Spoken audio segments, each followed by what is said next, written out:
Welcome to Educational Alpha. I'm Bill Kelly, CEO of Chi Association, and your host, bringing you on-the-ground conversations with business leaders, educators, and industry colleagues from around the globe. Educational Alpha is sponsored by iCapital, the financial technology company with the mission to power the world's alternative investment marketplace. Part innovator, part educator, and part navigator of the alternatives industry, iCapital offers intuitive, scalable digital solutions that have transformed how private market and hedge fund investments are bought and sold. With iCapital, financial advisors, wealth managers, and asset managers around the world now have access to everything they need to deliver the return and diversification potential of alternatives to high net worth investors. To learn more, visit iCapital.com. This episode of Educational Alpha features Bill in a heartwarming discussion with 4 of his 5 children, offering a rare glimpse into the interplay of family life with professional aspirations. The episode spans personal stories, career choices, and the profound influence of familial bonds on personal development. Sam, Zach, Abby, and Will, alongside reflections on their absent brother Max, share insights from their diverse paths, ranging from finance and medicine to marketing and college experiences. The conversation frames the significance of Bring Your Kid to Work Day, evolving work-life dynamics in the face of a global pandemic, and the invaluable lessons learned from their brother Max.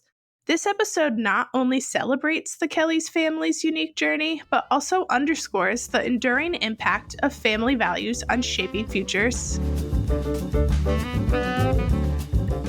Welcome back to Educational Alpha. This is a very different episode. Tomorrow is Bring Your Kids to Work Day, something that meant a bit to me and to my kids growing up. And I think at one point it might have been bring your daughters, bring your sons. Now it's the all-inclusive bring your kids.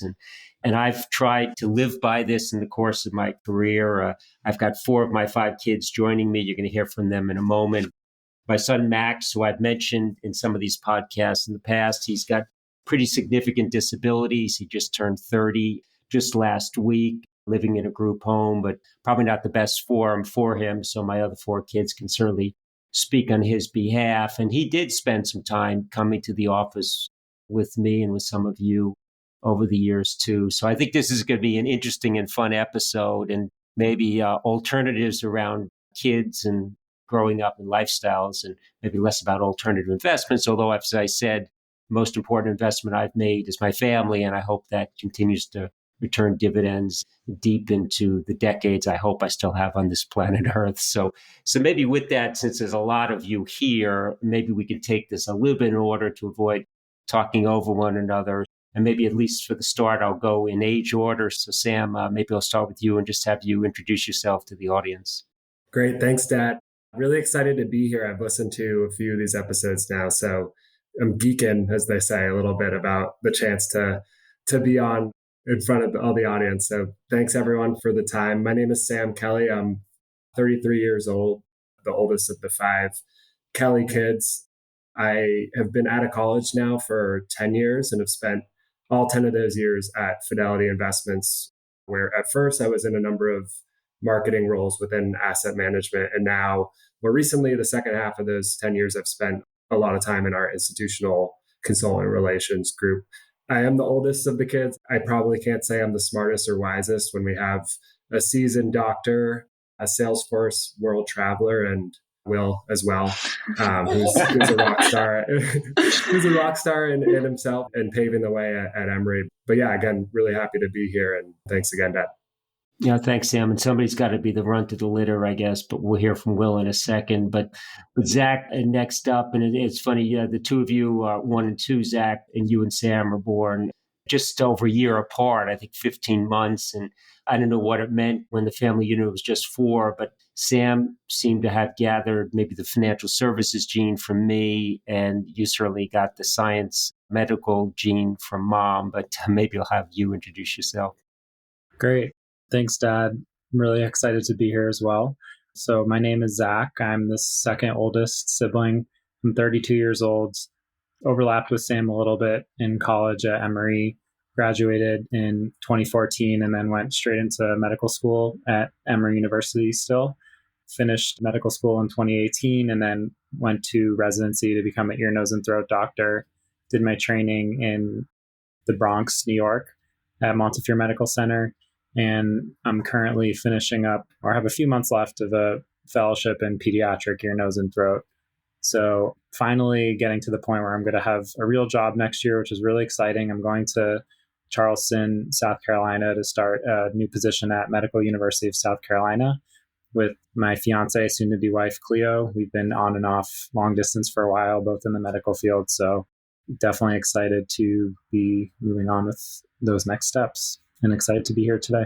And that's the second wedding of the family. Sam, you were married just, I guess, a year and 4 months ago in what I would describe as more of a traditional but great wedding on New Year's Eve, the best New Year's Eve I've celebrated in my life. And Zach's will be very different, an immediate family destination wedding in Tuscany. So that'll be a lot of fun this summer. So 2 daughters-in-law, and maybe they'll have to come on if I do this next year. So thanks, Zach. Abby? Hi, everyone. My name is Abby. Thank you, Dad, for having us here. It's really fun to do this with my brothers. I am the only girl of the group, the fourth oldest or the second youngest, and I am 26 years old. I also went to Emory, graduated in 2019. You'll see that is a trend here. And I've been working at Salesforce since I graduated. I currently work in marketing. So really excited to be here today. And you're living in the great state of Georgia? Yes.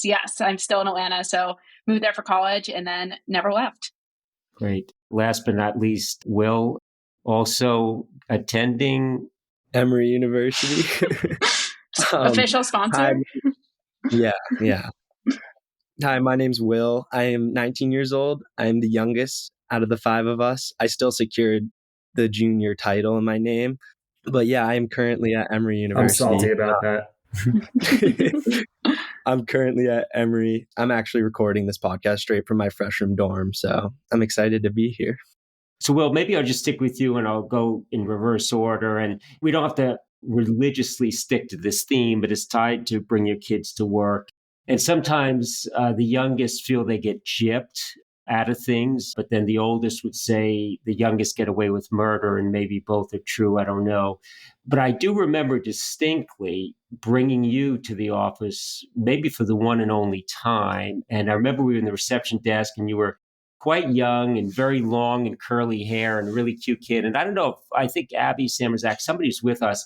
And you were rolling a ball along the hallway, and there's a bunch of analysts and reception there, and everybody's looking at this cute kid. And then the ball went through your legs, and you meant to stop it like a goalie. And you look between your legs, and the ball rolls by you, and you say, "Oh shit!" And I said, "Well, you know what? I think we're done here," because I don't think they were expecting that to come out of the mouth of a 4-year-old. I don't know if you remember that or not, but it's been seared on my mind. I don't remember that. I mean, before that story, I never thought I'd been to your office at all, gypped to say the least, but I think it's your word against mine. Although I never been in the office, at least that I remember, I was the only one home during COVID, and that was definitely the office being brought to me. I was doing school online next to Dad, and I got to see a lot of his workload, a lot of what he does. I even have been his receptionist at times and have taken calls for him, put people on hold. It was definitely a very different experience than going into your typical office and seeing what goes on. But yeah. I had forgotten about that. And I think that was a very interesting time. And maybe that's the future of bring your kid to work. I don't know. But I do remember that this is the very early days of COVID, and both Mom and I had it. And you were not only our receptionist, you were our little gopher. And you were going out and getting us things because we were not only working from home, we couldn't go out. It's true. I was an assistant to all degrees.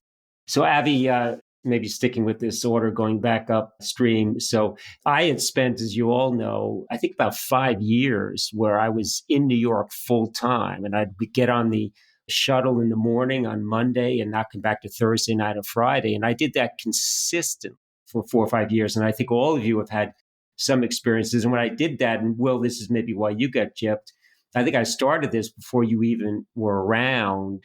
And then I finished when you were still probably still too young to be dropping 4-letter words, I guess. So maybe you did miss some of that. But I think all of you, and Abby, you in particular, would come down to New York with me periodically. And I had an apartment down there, were able to stay. And I have memories with all of you on this, but maybe some of your experiences about coming to work with me over the years. Yeah. As we're talking about it, I don't even know if that was bring your kid to work day. I think it was where you brought us to New York and we had to go to work with you because there was nowhere else for us to go. And then we would hang out afterwards. So yeah, we spent a lot of good memories there. And I remember going, especially as we're talking about, it's all coming back to me. I remember going in different sort of pairings. Like Zach, I remember there was a trip where we went together and maybe you were kind of looking after me while we were hanging out in the office. But I just remember kind of being on my own and then finding you in this room and you had rigged up the TV to like watch, you were watching some sort of TV or some sort of movie on this conference room TV screen. And I was like, why was I left out of this situation? And I remember you had this huge setup. And I remember like using the intercom on the phones and calling each other in between the different conference rooms, maybe with you, Sam, and we were there together. So yeah, a lot of memories of maybe more or less wreaking havoc on the office together. And I don't know, again, if that was contained just to bring your kid to work day. So appreciate all of the patience of your coworkers. And then, yeah, I have great memories too with Jerry, who worked with you, Dad, who I remember took me out to I think it was the Central Park Zoo one day while you all were working. And we had a little day at the zoo. And I still have, we took a photo in some photo booth. And I was so young at this point. You would know probably better than me, Dad, but definitely in like elementary or middle school. And I still have this photo of us in the Central Park Zoo together, hanging on my dresser at home. Yeah, I remember just lots of adventures, both inside the office and out while we were visiting you. And actually, now that you mentioned that picture, I think it's in your bedroom down the Cape. Yeah, yes, it is. It is. I just said I've got memories of this, and then through your lens too, it can be very, very different. And Zach, I think there was a period of time, I think you were in the private school system, maybe before some of the other kids were. So your vacation was always different. So everybody would be off, and then you would have a different schedule. So I think that you, I believe, would come down and spend maybe longer weeks. And I remember going to a couple of shows with you, and I remember the Putnam County Spelling Bee is one of them in particular. So maybe you had a slightly different experience, maybe driven by the school vacation schedule, but maybe some of your thoughts about bring your kid to work. Yeah, I'm really excited to talk about this because I feel like this was a big piece of my childhood growing up, being able to go behind the mystery curtain of Dad disappearing to New York for the week. I knew he was working hard and I knew there was this whole world that he was living that we just never got to experience. So I felt really lucky to be able to get a window into that. I have a lot of memories of visiting you in your apartment. And I think Abby alluded to, I had my whole setup where I'd bring my PlayStation to the apartment, pack it up, just like you packed up all of your important documents. And I would set up in the conference room right next to your office and still sometimes with pajamas on, with a bag of Dylan's candy bar next to me playing. And there'd be intermittent times where someone important would come in to use the room, but it was clearly occupied by more important things. I have other memories of waking up at the crack of dawn, which some people would call the middle of the night, maybe 3:30, 4 a.m. to go for a run in 20, 30 degree weather to the New York Athletic Club to work out. So just from an early age, having really good values of getting up early, getting work done early, being organized. It was just cool to see that world and be a part of it, even though I was sort of trying to be a kid at the same time with my PlayStation and my candy. Definitely kind of fell in love with New York and started to get the good work ethic genes that I've been kind of blessed with throughout my life. Well, as I said, I think it was a little bit different with you in terms of those extended periods.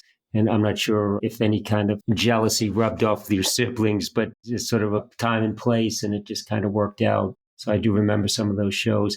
Sam, as the oldest, being a parent was so new to us, and you sort of test pilot a lot of stuff, and hopefully we didn't leave you scarred. But I do remember bringing you not only to the office with me, but you and Zach in particular, and Max, you were in daycare very early because Mom was doing her residency, first in internal medicine and then radiology. And Mom might have been pregnant with Zach or maybe when we had the two of you with Max, and we would go into the Beth Israel Hospital and she would self-administer an ultrasound on her. Or we'd be sitting there watching her ultrasound herself. Maybe that's what impacted Zach in the medicine side. But Sam, some of your experiences, and yours go further back in terms of years in the memory bank than anybody else. But I don't know what you remember from those days and how formative they were to the career you've started. I would just echo, I have a lot of similar memories to the rest of my siblings that they just rattled off here. For some reason, the fondest memory of coming into your office was back in the Boston office, the Boston Partners Robeco office. I forget what the branding was at the time, but I remember doing this science experiment within the kitchen in the office there. And it was something about race car, Hot Wheels speed and different angles of the track. And I just remember like letting that thing go and it would just like zip across the kitchen. And you were always so gracious in terms of, obviously you had a lot on your plate to do at work, but you would also take the time to step aside and help me run these little experiments that I was scratching my head at understanding myself. And I think that just speaks a lot to the values that you have as a parent and how we could kind of look up to you growing up. And I think there are a lot of good traits that you and mom both demonstrated throughout our lifetimes that really instilled some good ethics and abilities within ourselves to focus on the things that are most important in our day-to-day lives. I appreciate you saying that, Sam. And as you were saying that, it sort of occurred to me that Abby or somebody alluded to this at the beginning, that I think we were doing this before anybody declared it a day. And I think that's an interesting point because everything should have its day, I guess, but it's what are you doing the other 364 days? And I think we tried to make this part of the routine. We would go and see you at school and understand your school life, and you should understand what we do. And I think it just helps build relationships and hopefully work ethics and everything else that go along with it. So I don't know if I ever remember bringing any one of you into work on that particular day because that's what the calendar said I had to do. I think it was more about just how we rolled. I actually do remember one day where it was a particular day because there was somebody else brought their daughter in. I was hanging out with her and I was showing her where everything was. I remember I was like, they usually set up donuts in this room. And she was like, how do you know everything? And I'm like, I've been here a couple of times. I don't think it was contained to just that one day at all. Yeah, the OG of Boston parties. Dad, sorry to jump in, but your comment on not just one day, like the whole 365 of the year, I know we're talking about bring your kids to work day, but my mind just keeps going back to the message that parents send their kids. And like I said, you guys had a lot of specific values that you instilled in us at an early age and consistently through time. And I think one of the big ones is caring for other people and being generous and caring. And I can't even count on probably both my hands the number of times we've been out throughout the years and have seen you or mom stop to help an elderly person or help random people get things done when they're in a pickle. And one funny story that just always comes back to my mind is we were on a vacation one year and we were out on a biking trip and there was this other family there. There might have been a couple families. It was like a guided tour type of situation. And there were a couple of people in the family and then a couple of tandem bikes. And one of the family members was this older grandmother, and she tried to get on the bike with one of the younger daughters, and they had to do that together. And it quickly was apparent that she wasn't able to ride the bike, just given the challenges of her age. And so there was this whole freak out moment where the tour guide didn't really know what to do. And we're like, are we going to get to go on this trip or not? And then literally without skipping a beat, we turn around and you're riding circles on the bike with this guy's daughter on a tandem bike. And 3 hours later, you're best friends as we're touring through the tour that we were going on. I just have so many memories of those types of stories that putting others first and caring for others has been something that you guys have demonstrated the entire lifetime and something that I try to do a lot too. I appreciate you saying that. And I'm glad it maybe had an intended impact because that's why I think the goal is to try to not only build relationships with all of you, but hopefully have some of what we think are the right values rub off on you as well. And I learned as a parent, even Will with you, your ability to have an influence over a child is very, very fleeting. Will, you're only 19, but I'm not sure much beyond your early years in high school. you're operating very independently. You're driving at 16. And I think the ability to have influence over your life starts to wane quite quickly once you're in the ability to drive and make decisions yourself. So I think it does change and evolve clearly.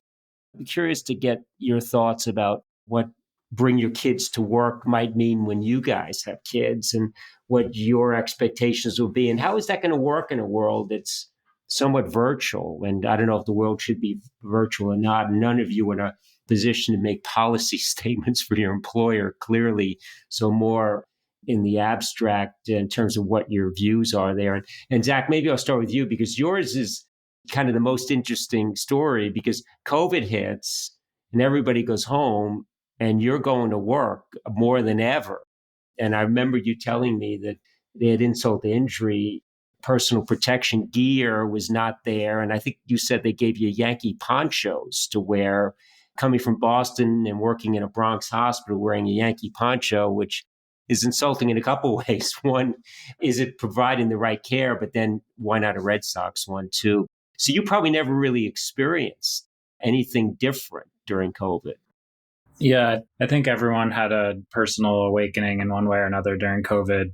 Obviously, like being in the healthcare system, our jobs were affected in a way that was unique to patient care and actually seeing patients who are sick. But I think although I didn't experience the work from home, I was able to sort of secondhand see what all my siblings were going through. And I did think that COVID really changed everyone's perspective on their own lives and what matters most to them. It was scary to suddenly be a young person and maybe have your life significantly altered or even taken away by what people were just saying was just a virus.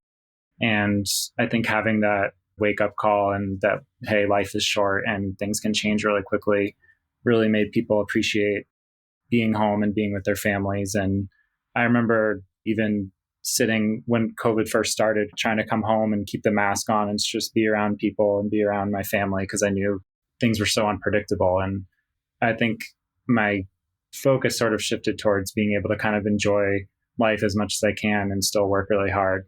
So I think it gave me kind of an appreciation of that. I think bring your child to work is going to be different for me in the future because I don't think legally I can bring my kid into the operating room. But I do think that my biggest takeaway from being able to go to work with you, Dad, is being able to see that work is serious. You need to try hard, but you can still be yourself at work. You can still make friends and make jokes. And it's not something that has to be totally separate from your life. You can have your kid playing PlayStation in one room and you making important executive decisions in the other room. And I think that just being able to remind my kids that work isn't everything, but when you're at work, it's okay to be yourself too is going to be important.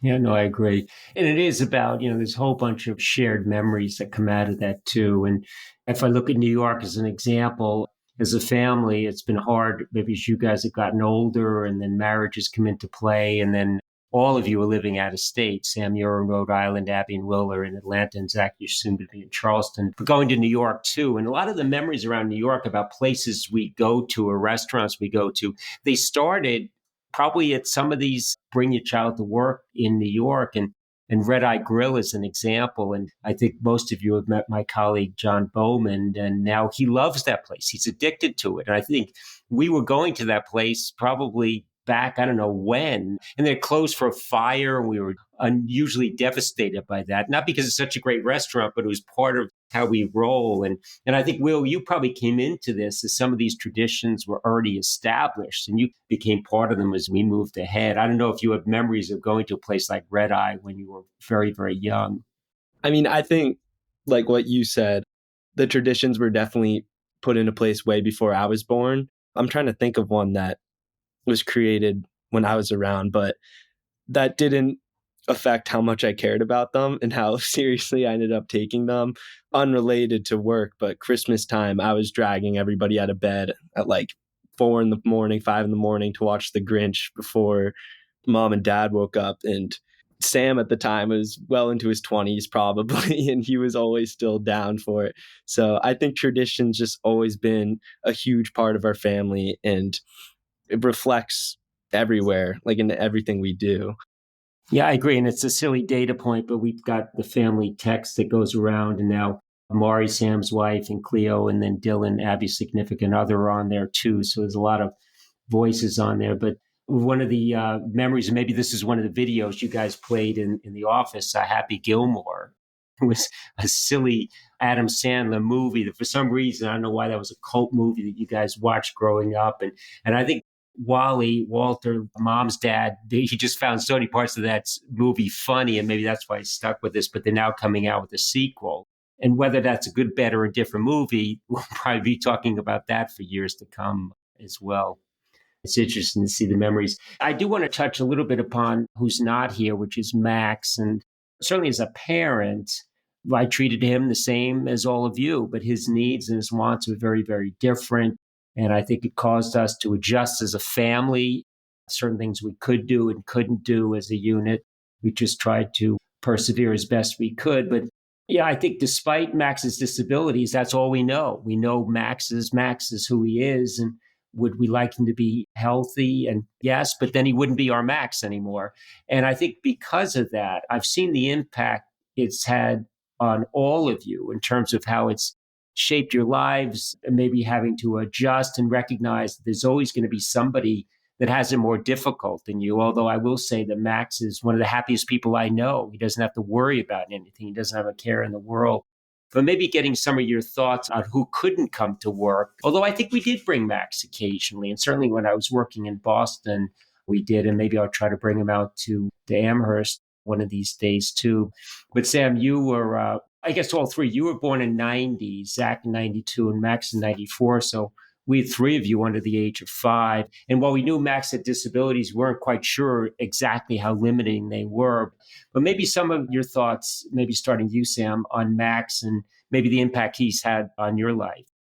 The way to put it is Max is 100% a blessing to our family, and he's definitely affected how we've grown up. I think it exposes you to a ton of different emotions as a young child having a sibling like that. I think you really experience everything. Sometimes it's anger when you bring something home from camp that you're proud of and he rips it up or he hits you or another one of your siblings. The anger can also be when you're out in public and you see others staring at him or laughing at him. And at the end of the day, it really just humbles you. It gives you humility and it instills in you a great sense of responsibility to be there for him. But also just, I've learned so much from Max too, just seeing how happy he is all the time and how he literally just lives his life and takes pleasure in the small things and really is one of the core pieces of our family. And I think just growing up feeling somewhat responsible for making him happy and feeling at home in the family, I think really helps instill some core values for us as well. I can think of times where we were home alone when he was having a seizure and you guys were out on a run. And I remember running barefoot to track you down to like tell you he was having a seizure. So you experience all these different emotions that you wouldn't necessarily experience in a different situation. And it gives you a completely different perspective on life. And I just love Max so much. And you obviously wouldn't wish for anyone to have disabilities out of the gate, but I feel so fortunate to have him as a sibling. I can respect and totally relate to all that. And Zach, I'll come to you in a second, but Abby, when Sam mentioned ruining a school project, two things that came to mind. One, I think you were very young and we spent the whole Sunday building this gingerbread house. And this was in our old house in Newton and went into have pizza or something. And then Max trailed behind and he just nuked the thing in like seconds flat. So that's one memory where I think you were probably more liable to get pissed at him than not. But also, I remember as the only daughter and young girl in the family, you had long hair and he would yank it. And I think he quickly figured out he's not going to try that again because I think you told him maybe less politely there were rules of engagement as to how people should be treated. And he learned that, I think, once and he didn't do it again. It's funny thinking about like all those instances growing up because obviously like those memories of Max stand out to me, but Zach and Sam weren't easy on me either as big brothers. You know, like wow. Maybe at points Max was last able to read the room and I spent many hours on the gingerbread house. But I remember, which I didn't even do this. I actually think it might've been Max who did it. Sam found somebody scribbled on his Red Sox bobblehead and chased me. I remember just running for my life through the house because he was coming after me. Or Zach, when he used to babysit me, would pull all sorts of pranks on me that we don't even have time to get into now. With me and Max, and I think, right, it's like since I had consciousness, I learned, I mean, he was just like my other older brothers. He picked on me. We all would pick on each other. And I think just that level of humanness in all of us, we're all just siblings and kind of all at the end of the day, like trying to pull each other's legs, do stuff like that. So yeah, I remember those memories, of course, stand out to me, but I remember them the same way I remember the way Zach and Sam would pick on me too. No, I think that's right, because you didn't know from disabled or not. You just knew that these were people older and bigger than you are, and you had to live with them under one roof. And you figured out ways of communicating, and you figured out that with all of your brothers. And, everybody is eventually copacetic. Yeah, exactly. And I mean, it definitely subconsciously taught me that valuable lesson of, yeah, we're all just people at the end of the day with different needs, but still. Yeah. Zach, a couple things maybe gearing off Abby, and Abby's got microtia. One of her ears didn't develop. And Abby, you had to have, 3 or 4 surgeries when you were very, very young and had to go out to California. And I think you grew up very quickly through that process and matured you beyond your years in terms of your courage to go through that.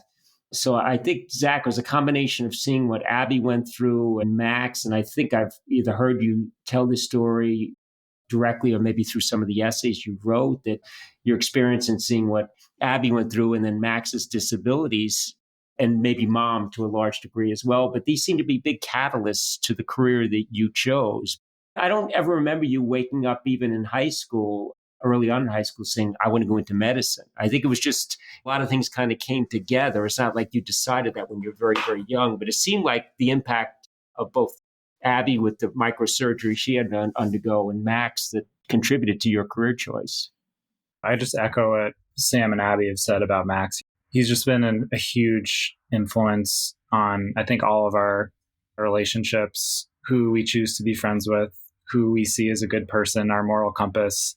I think he's the reason why we're so close with each other. He's just a beautiful soul that has really influenced all of us. I think from my perspective, deciding to be a doctor and try to give back to people with disabilities is something that's always been influenced by my experience with Max, and being able to see Abby's microtia and sort of the cool surgery associated with that is definitely a factor.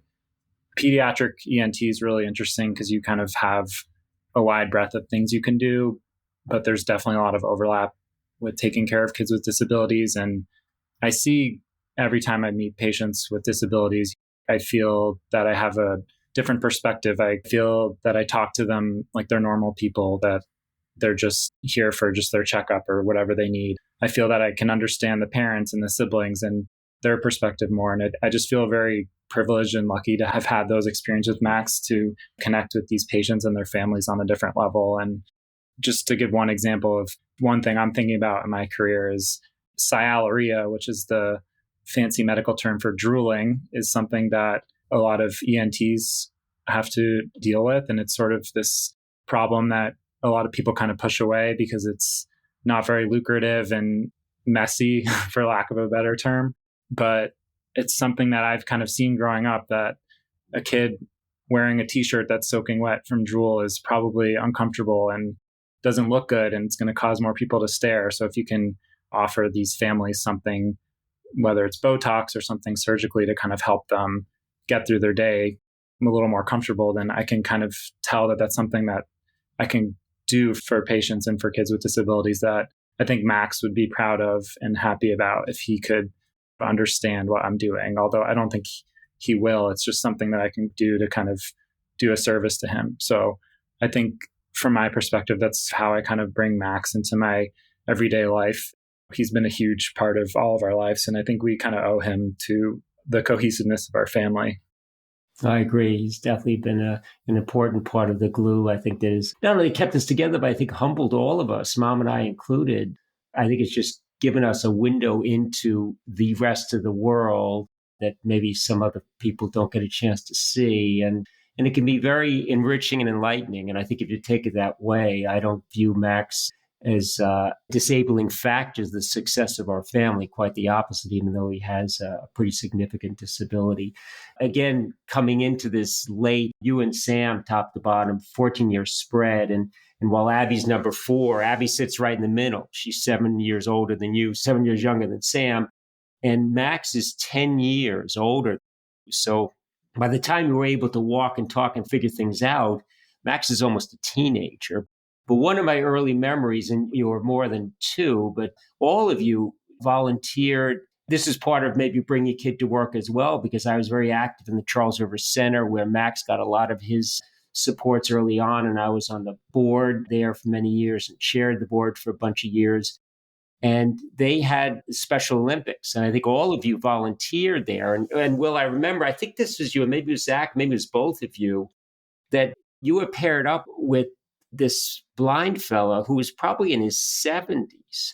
And I remember you being a little bit intimidated that you had to be his eyes when maybe you were 6 or 7 years old and he was 10 times your age. And I remember you saying to me, what am I going to do? And you took his hand and you figured it out, or you became his eyeballs. And I think that was eye-opening to certainly me, because I was very proud of the fact that you sort of recognized you could help somebody. But I think you went from being overwhelmed by what your responsibility should be to figuring it out almost right away. That was exactly what I was going to touch on. I mean, being the youngest, at least Sam, Zach, and Abby have sometimes felt like 3 extra parents, especially when I was younger. I think it's good. I mean, it's not exactly like parents, but I guess the next best option. But I'd say the age gap between Max and I is definitely more significant than it is between Abby and him, like you were saying. The amount of, aside from the humility and the humbleness he taught me an immense amount of responsibility. And at times it was definitely, like you were saying, it's like, what am I doing? Like, how am I supposed to take care of him? Like, one of Max's catchphrases is Dee Dee's car soon, which is my dad's Dee Dee. And that's just something he loved. He loved going out in the car. And that's just something when I was like 8 or 10 years old, I couldn't provide for him. So there's stuff like that where I would try to take care of him the best of my ability. I would definitely have my workarounds.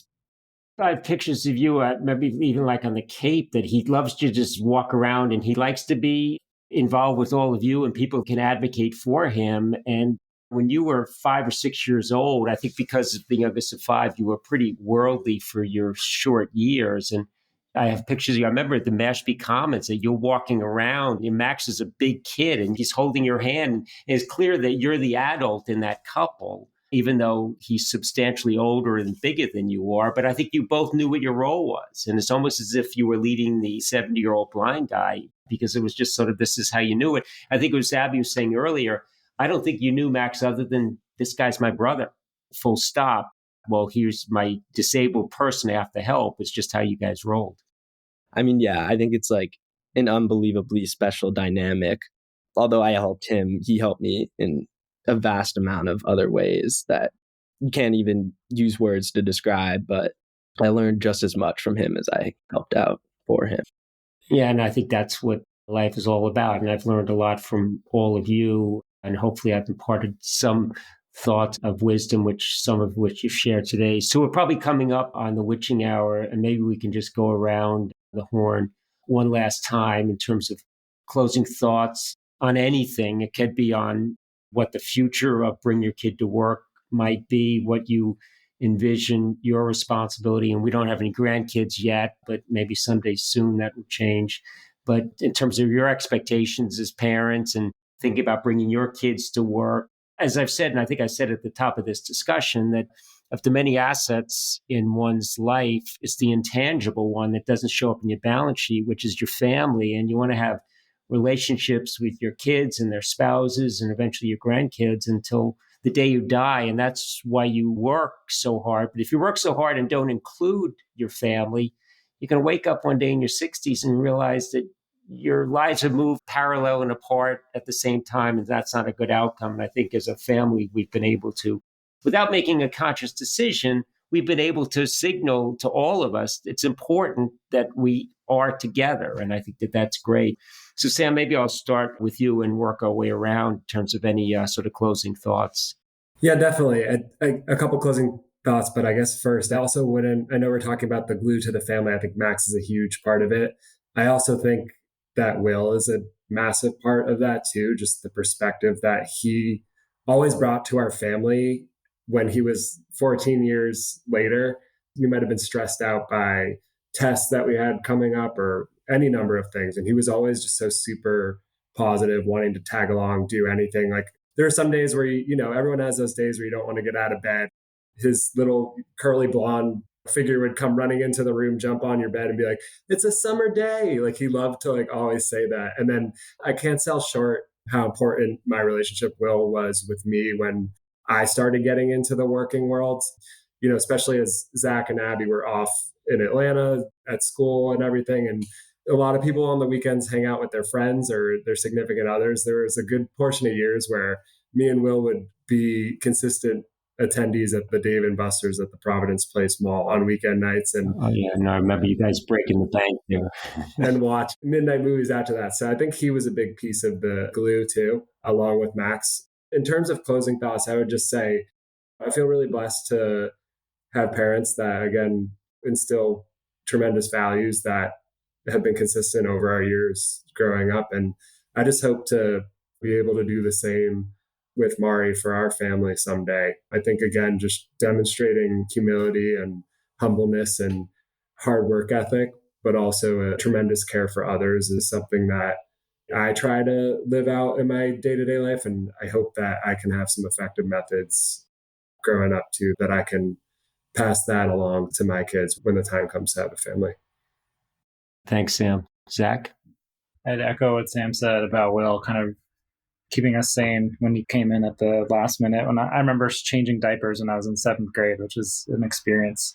I think that closing idea would just be as someone who's had a lot of, stressful experiences going through the medical training, just being able to have a solid family relationship and good relationship with my siblings was really what got me through a lot of difficult times. And I think being able to remember that, being able to remember, like you said, Dad, that family at the end of the day is the most important thing, and trying to bring those values into when I become a parent one day, that your relationship with your family is really important, can get you through hard times.